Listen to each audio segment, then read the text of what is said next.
Okay, hello, greetings, and welcome. Let's continue with. We just did a video on how to access white light and fast track your progress.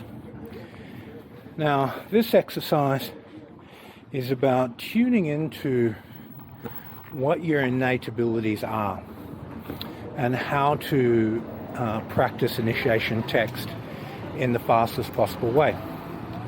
So what I want you to do is make a mind map of elemental aspects of your personality. So for air element, you'll be looking at, okay, what's your IQ? Is your brain really fast? Are you musical? Are you artistic? Are you highly creative? Are you one of these people that just smashes away at a computer at 100 miles an hour? If you come into this category of personality, and this is a dominant aspect of you, put a lot of time into looking at what aspects of initiation can you train that will be extraordinarily fun, that'll be extraordinarily beneficial, that really just matches you. So if right from the beginning of doing visualization exercises, you're visualizing things that are in resonance with that part of your air pillar. Now if we move past that and go, okay, what's the water pillar? Are you a touchy-feely type of person? When you meet someone, do you touch them? Do you feel that there's a need to put your hand on someone's shoulder when you meet them or pass by them? Is social interactions very, very important to you? Do you have a continual need to socialize? This is the water element speaking to you.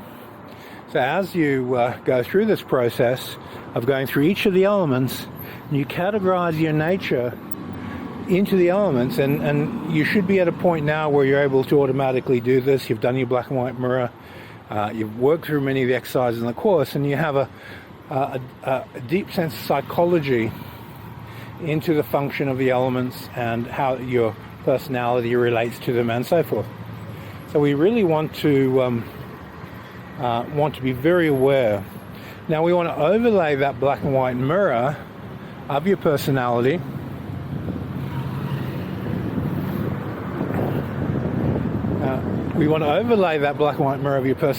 onto the initiation text itself. And we want to give a flavor to every exercise that accentuates you. So when you start with step one mental training, watching your thoughts arise and fall away, if you're a fire person, you'll have more of a fighter's mentality. If you've ever done martial arts and sparring with someone, if you don't have that fire of the mind on, you're going to get punched in the face. And this is a flavor of how you address and practice observing your thoughts rise and fall away. You're sort of like the cat watching the mouse, and you're just ready to pounce on it, but you sit quietly and you watch. Now, if you're an air person, what's the difference in personality? It's like, I want to understand everything in the universe. I want to know. So you sit back, you have a naturally larger mental space than the fire person. The air person is much more open, much bigger, and is looking at these thoughts arising and falling away from a much more lateral perspective. It's looking inside the box, outside the box, and it's in its own way transcended. It in its own way has totally transcended the limitations of the fighter who's just a warrior observing the thoughts arise and fall away quietly. Now, if you have the personality of the water person, this exercise will be a little bit more difficult for you because you like stories, you like to attach to thoughts and make feelings. It's part of your nature. So you're going to pay a little bit extra attention to, I'm going to observe, and I'm going to have an underlying sense of love in what I'm seeing. I'm going to understand it without judging it, and I'm just simply going to observe the rising and falling away, and it's a part of my field of love. And the slight adjustment in this first exercise makes it easy. And I go, that's why I was having difficulty. I was doing it wrong before. And then, if you're an earth person, you have an equanimous, quiet, still personality. You sit in your cave and you just quietly look. and you're so happy being in your cave and being quiet, there's a certain joy in the stillness. They just watch everything rotating around you, that, there's a moon moving around the earth, all these things are there, and I'm just in the center of things, quietly observing and feeling that you are in control of everything you're experiencing in that very moment.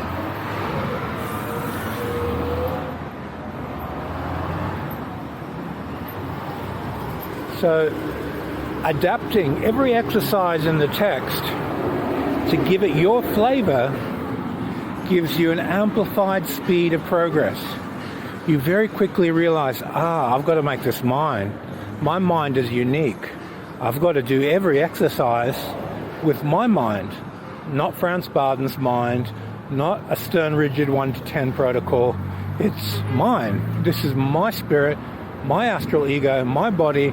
How do I make this work? I have to really soften the expression and individualize it for me. What happens when you do that?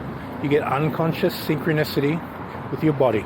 Your body goes, man, I love doing this. I'm so synchronized with it. It is so easy. You get unconscious synchronicity with your astral ego. It's like, man, this is just the coolest. Why haven't I been doing it like this for years? And your spirit starts to hum going, I'm home. I'm in spirit. This is what I'm meant to be doing. So your whole psychology of your experience shifts when you personify the initiation process. Now, there's going to be certain alpha tuning forks that are going to be much easier than other alpha tuning forks. You might be doing vital breathing and have an innate sense of doing healing with it and passing that energy to other people. The moment you heal someone, you may feel super satisfied and your spirit goes, I love doing that, I want to do it all day. And you found your way of vital breathing, tuning the frequency of healing and revitalizing and enlivening people's energy systems and making them and yourself feel wonderful. So the whole initiation text, do the alpha tuning forks first. Do the ones that give you a high.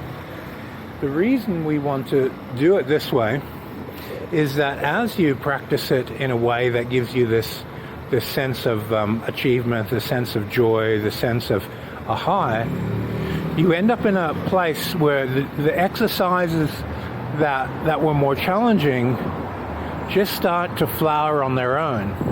You come back to them and go, wow, I can do this. Before I couldn't. Why? Because the tuning fork next to it got so strong it lifted it up. It awoken the innate ability in the spirit to do things that you didn't have before because of the levels of joy and happiness that you're experiencing in other exercises. So identify the exercises which are joyful and easy and you feel a deep, profound sense of purpose in them. Have fun training them more. And then look at the other exercises that were more difficult and start graphing the ease with which they arise. They'll get easier and easier and easier. And as they get easier, you'll start to recognize the laws of rhythm and the mechanisms of the toroidal field surrounding every one of those tuning forks and how some exercises become simple and others are just joyful to do. Okay, so I hope this helps with your process on approaching the initiation text, individualizing it, making it easier, really just taking ownership of it. And that's what it's about. It's really about owning the whole Hermetic process.